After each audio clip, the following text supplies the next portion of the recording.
Take your breath away. We're now joined by Brian Murphy, WRAL investigative reporter, works for a station in Raleigh, North Carolina, covers more than the ACC, but earlier today had a note about that the call was canceled from earlier today. Brian, I know that there's nothing breaking on this, and you said you may not have much, but is this going to end up ever having an end date where something has to happen by a certain time or not with the ACC and anyone else like Cal or Stanford? Well, I think Cal and Stanford are going to have to make a decision probably before the ACC does. I mean, there's been a lot of reporting out there that North Carolina, North Carolina State, Clemson, and Florida State are opposed to adding those schools, and nothing I've heard from North Carolina has indicated that reporting is wrong. And today, the women's soccer coach at North Carolina, who's won the World Cup with the U.S. and won 21 national titles, came out and basically said he doesn't want to see Stanford and Cal added, and he holds a little more sway than a typical women's soccer coach. So, I mean, I think the battle lines are kind of hardening on this, and I imagine that Cal and Stanford are going to have to start making other plans.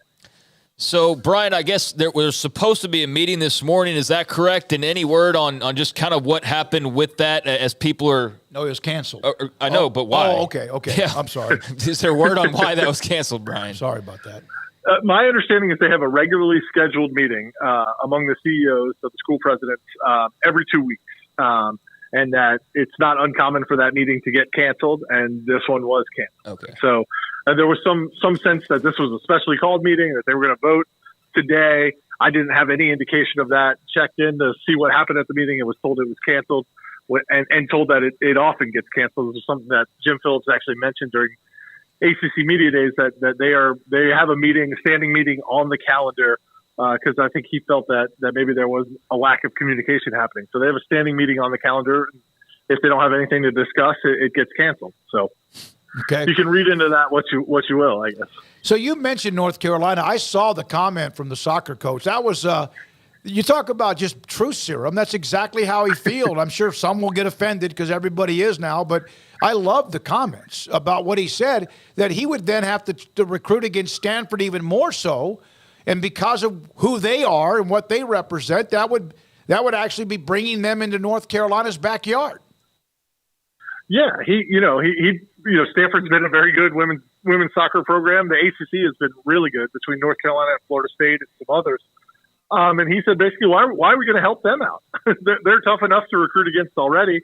Why are we going to help them out? And if they're not as good, then we're going to get better players.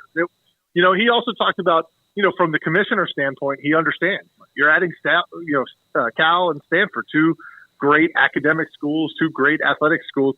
But he said for us, for the boots on the ground, and I think he was talking about coaches and players, said, it's going to make our life more difficult. It's going to cost us more money to fly out there. And when it comes to recruiting, we're opening the door for these two West Coast programs to get up and down the Eastern Seaboard. Why would we do that? It's a self-interested answer, but I haven't seen, as you said, truth serum. I haven't seen many coaches talk like that about realignment. Brian Murphy, WRAL-TV out of Raleigh with us on the ACC. So we know Florida State, Clemson, you mentioned them. North Carolina obviously just made it as a coach what he thought. What's on with NC State? Is that kind of in the same realm of what they think when it comes to anyone being added to the conference? I tried to get both their athletic director and their school president in the last week to chat about this, and neither one wanted to. There is a sense here in North Carolina and maybe around the league that their fates are kind of tied together. North Carolina and North Carolina State, they're governed by the same board of governors here in the state. NC State has gained in power and influence among sort of lawmakers and people on that board. And there's a sense that if they stick with North Carolina on these matters, on these conference matters, that maybe they're going to stick together when it comes time to go somewhere, or that maybe both of them will get a soft landing spot. I don't know if it's as nakedly self-interested as that, but North Carolina State has the same qualms that North Carolina would have. That's, you're adding two very good schools. You're going to make life a lot tougher. The money to travel out there. And what do they really add, especially from a football standpoint? Not a whole lot. So, I mean, I think I can understand why everybody has sort of taken the positions that they've taken on this. Brian, with Florida State jumped out like they did and said what they said, even in a public setting, they were trying to – there was a large bark and yet when it came time, there's nothing they could do at this particular time. Is that just another year or 8 or 9 months go by and they start barking again and hope somebody else like latches on with them? Or is that really just a dead issue with what they can do? I mean, I have no doubt that other schools in the ACC kind of feel the way they do. But everyone's kind of chosen their different paths as to how they're going to deal with it. I mean, I have no doubt that Clemson, echoes many of the same sentiments as Florida State.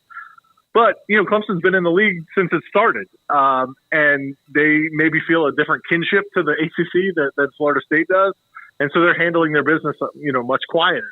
And North Carolina is obviously a linchpin member of the ACC and a charter member.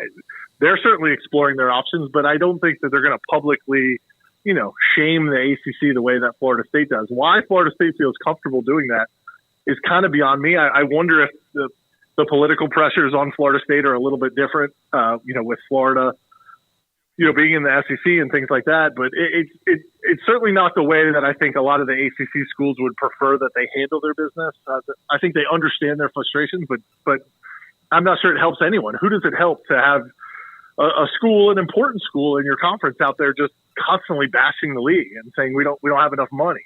And it's really turned off a lot of ACC fans who say you actually have the most money in the ACC. They have spent the most money in the ACC over the last decade. They don't really have the results to back it up. But I think Florida State is looking for unequal revenue distribution. And if they can get that in the ACC, great. And if this helps get them out of the ACC, even better. Brian, thanks for your time. We appreciate you jumping on with us. Good luck watching and following that, however long, if it does even last much longer. Appreciate your time today. All right. Thanks a lot, guys. Brian Murphy, WRAL-TV. I like the comment.